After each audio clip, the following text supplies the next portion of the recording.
जय श्री कृष्णा। प्रिय दर्शकों, आप सभी का स्वागत है हमारे इस यूट्यूब चैनल पर।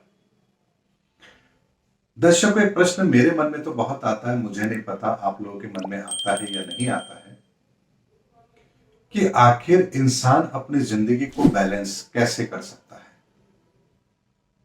यानी वो क्या तरीका हो सकता है जिससे इंसान अपनी परिस्थितियों को, अपनी जिंदगी को बहुत आसानी से बैलेंस कर पाए और जो वो अपनी जिंदगी में चाहता है वो उसे आसानी से मिल जाए। इसके लिए वो क्या करे, और इसका बहुत ही सटीक उत्तर हमें एस्ट्रोलॉजी में मिलता है। आप कहेंगे ये कैसे? मैं आपको बताता हूं। दर्शकों, जो हमारी कुंडली होती है ये हमारे किए गए सारे कर्मों का लेखा जोखा है। जैसे आपके मकान का एक लेआउट होता है, आपका लेआउट यदि मेरे सामने है तो मैं आसानी से आपको बता दूंगा, देखिए आपका इतने कमरों का मकान है, इस कमरे की साइज ये है और ये इस तरह से है। बेशक चाहे मैं आपके घर पर नहीं गया, लेकिन लेआउट सब कुछ बता देता है। उसी तरह से ब्रह्मांड की ये 9 ग्रहों की पोजीशन जो आज बन रही है वो दुनिया में कभी भी दोबारा वो पोजीशन बनेगी नहीं, क्योंकि हर बार यूनिक पोजीशन होती है और हर यूनिक पोजीशन के अंदर ही हम इस संसार में आते हैं। इसलिए पिछली पोजीशन यानी जिस समय पर इस संसार में थे और वर्तमान की पोजीशन के बीच में कनेक्शन जरूर होता है, वो कॉम्बिनेशन जरूर होता है। और इन सब चीजों को डिकोड करने का तरीका ही एस्ट्रोलॉजी है। एस्ट्रोलॉजी बताती है कि आपकी किस ऊर्जाओं का खेल आपके जीवन में क्या रहने वाला है।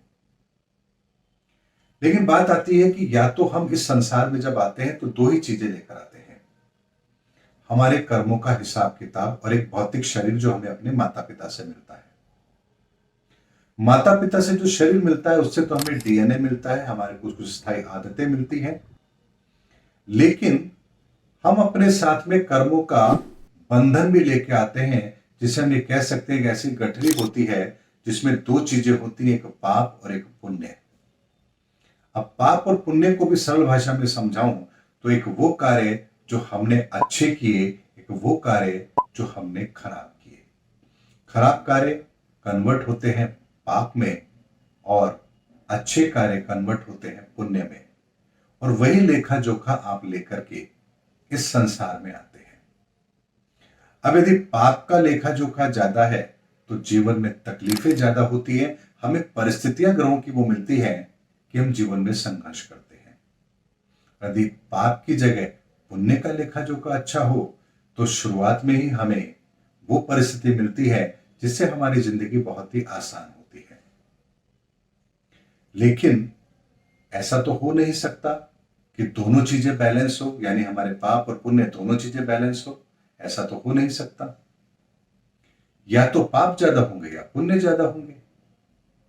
अब इसको एक तरीके से समझते हैं। मान लीजिए तराजू है, तराजू के दोनों पलड़ों के अंदर कोई चीज रखी है। जो चीज भारी होगी, जिसका भार ज्यादा होगा, वो तराजू उस तरफ झुकती है। लेकिन ये कंडीशन भी हमारे लिए कोई अच्छी बात नहीं है, क्योंकि भगवान श्री कृष्ण गीता में कहते हैं अर्जुन को, अर्जुन तू कुछ तो कर्म करेगा, या तो पाप करेगा या पुण्य करेगा। पाप करेगा तो भी बंधन बनेगा, पुण्य करेगा तो भी बंधन बनेगा।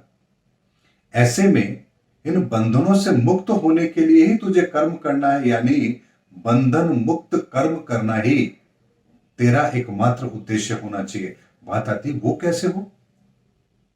मैं एस्ट्रोलॉजी को बहुत अच्छी तरह से डिफाइन कर रहा हूं दर्शकों, इसे आप ये मत समझिएगा कि मैं अध्यात्मवादी बात कर रहा हूं। मैं आपको यह बताने का प्रयास कर रहा हूं कि कैसे एस्ट्रोलॉजी से बहुत सारे सूत्र निकलते हैं जो हमारी जिंदगी में काम आते हैं।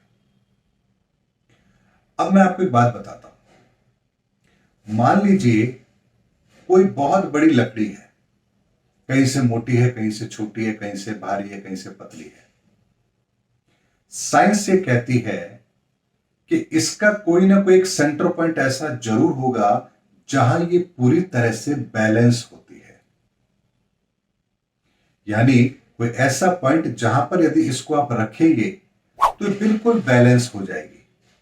इसको और साधारण तरीके से समझाऊं तो ऐसे समझिए, जैसे जब रस्सी पर कोई व्यक्ति चलता है तो वो अपने शरीर को उस रस्सी के ऊपर बिल्कुल इस तरह से बैलेंस करता है कि सारा का सारा उसका भार शरीर का बिल्कुल सेंटर में उस रस्सी पर होता है, और उसको मेंटेन करने के लिए ही वो अपने दोनों हाथों को इस तरह से फैलाता है ताकि उसे आसानी से पता लगता है कि मेरा भार कहां बैलेंस खराब हो रहा है, और उसी तरफ वो अपने आप को थोड़ा सा झुकाता है और उस पर बैलेंस बनाता हुआ चलता है। और नहीं तक लकड़ी ले लेगा बड़ी सारी, उसको पकड़ करके चलेगा।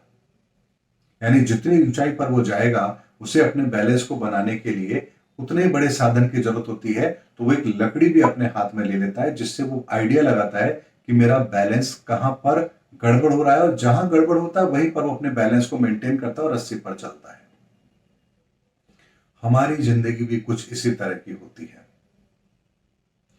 हमें भी ये बैलेंस करके चलना पड़ेगा कि हमारे पाप और पुण्य दोनों का लेखा जोखा खत्म हो जाए, और हम इस जिंदगी की रेस को, इस जिंदगी के जो दौड़ है हमारी, ये जो रास्ता है जिंदगी का जो बहुत ही कठिन है, ये आराम से पार हो जाए। और इसी को समझने के लिए ही एस्ट्रोलॉजी बनी है। यानी आपको ये पता होना चाहिए कि वो कौन सा सेंटर पॉइंट है जहां पर आपके पाप और पुण्य दोनों का लेखा जोखा बैलेंस होता है। और उस जगह पर जब आप खड़े होते हैं, आपका दृष्टिकोण, आपकी सोच, आपके विचार, वो सब कुछ एक दिशा में होते हैं, तब ना आप पाप करते हैं ना पुण्य करते हैं, आप निष्काम कर्म करते हैं। अब आप कहेंगे ये बात मैं जो कह रहा हूं इसे मुझे प्रूफ भी करना चाहिए, तो मैं आपको प्रूफ करके बताता हूं। 9 ग्रहों की ऊर्जाओं का संसार है, और इन 9 ग्रहों की ऊर्जाओं को यदि आप संख्यात्मक दृष्टिकोण से देखेंगे तो आपको 1 से 9 तक इनको रखना चाहिए।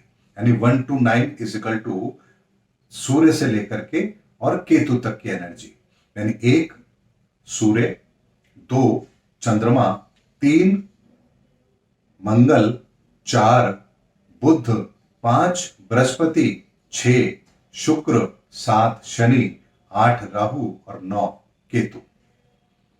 अब इस 9 ग्रहों की एनर्जी को हम इस तरह से मैनेज करें कि हर तरीके से हमें बैलेंस बराबर मिलना चाहिए।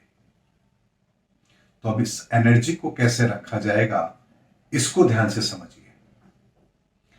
इस एनर्जी को जब हम 9 खानों के अंदर रखने की कोशिश करें तो हमें 1 को इस स्थान पर रखना होगा, 2 को इस स्थान पर रखना होगा, 3 को इस स्थान पर, 4 को यहां, 5 को यहां, 6 को यहां, 7 को यहां, 8 को यहां और 9 को यहां। अब इन 9 खानों के अंदर जब हमने इन 9 चीजों को रख दिया है तो आप कहेंगे इसमें क्या हो गया, कौन सी बड़ी बात है। अब यहीं पर इस रहस्य को समझिए। अब इस 9 ग्रहों की एनर्जी का जो एक फॉर्म हमने क्रिएट किया है, इसको आप कहीं से कहीं भी इसका योग लगाइए, आपको योग समान मिलेगा, टोटल सेम आएगा। आप इसको दाएं से बाएं, ऊपर से नीचे, क्रॉस में कैसे भी टोटल लगाइए, आपको रिजल्ट 15 ही मिलेगा। यानी पूरे एनर्जी को, पूरे 9 ग्रहों की एनर्जी का समावेश इस तरीके से है कि आपकी जिंदगी पूरी तरह से बैलेंस है। किसी भी कोने से, किसी भी तरह से जब आप इसका योग करते हैं तो आपको परिणाम एक जैसे मिलते हैं। इसे ही सूर्य यंत्र कहा जाता है, अर्थात तो सूर्य से निकलने वाली ऊर्जाएं, उसका ये संसार और उसका कॉम्बिनेशन कैसे काम करता है, किस जगह पर कैसे काम करता है, उसको संख्यात्मक रूप से अगर दर्शाया गया है एस्ट्रोलॉजी में, तो वो इस तरह से दर्शाया गया है। अब जब मैंने आपसे बात कही थी, अर्जुन का उदाहरण दिया था, भगवान श्री कृष्ण का दिया था, तो आपको लगा होगा कि मैंने अध्यात्म की बात की है। अब इसी को बड़े ध्यान से देखिए। आपको केंद्र में क्या मिल रहा है, नंबर 5। 1 से 9 के बीच का मध्य भाग क्या होता है, नंबर 5, यानी 4 अंक पहले, 4 अंक बाद में, बीच में 5 ही आएगा। इस 9 खानों का सेंटर पॉइंट भी यही है और यहां पर मध्य में है भी 5, यानी बिल्कुल सेंटर पॉइंट अपनी जगह पर वो नहीं हिला है। यानी संख्या के दृष्टिकोण से देखें तो 1 से 9 के बीच का मध्य भी 5 होता है और जिस जगह हमने संख्याओं को रखा है उसका भी सेंटर पॉइंट ये एक ही है और यहीं पर 5 आता है। और मैंने आप लोगों से कहा था नंबर 5 मतलब बृहस्पति, अर्थात ज्ञान, अर्थात धर्म। यानी इस संसार की समस्त ऊर्जाओं को यदि कोई केंद्रित करके सही डिस्ट्रीब्यूशन देने की ताकत रखता है तो वह नंबर 5 बृहस्पति, ज्ञान अर्थात धर्म। और इसीलिए संसार के अंदर या तो कोई हिंदू होगा या मुसलमान होगा या सिख होगा या ईसाई होगा, यहूदी होगा, जैन होगा, बौद्ध होगा, लेकिन कोई भी एक ऐसा नहीं होगा जो ये कहे कि हम किसी धर्म को मानते ही नहीं है। कोई कहेगा हम प्रकृति को मानते हैं, कोई कहेगा हम पहाड़ को मानते हैं, कोई कहेगा हम नदी को मानते हैं। मानते जरूर हैं, लेकिन एक भी इंसान ऐसा नहीं मिलेगा जो कहे मैं किसी को मानता ही नहीं हूं। यानी सारी की सारी सभ्यताएं जो इस संसार में पैदा हुई हैं उनके मूल केंद्र में धर्म ही है। इसीलिए इस संसार के अंदर बिना धर्म के कोई कल्पना ही नहीं करता है। आप कभी ये कल्पना कर सकते हैं कि संसार के अंदर 700 करोड़ लोग हों लेकिन किसी धर्म को ही ना माने? ऐसा हो ही नहीं सकता। इसीलिए धर्म की स्थापना के लिए भगवान श्री कृष्ण ने कहा यदा यदा ही धर्मस्य ग्लानिर्भवति भारत अभ्युत्थानम् अधर्मस्य प्रजात्मानं सृजाम्यहम् परित्राणाय साधूनां विनाशाय च दुष्कृता धर्म संस्थापनार्थाय संभवामि युगे युगे।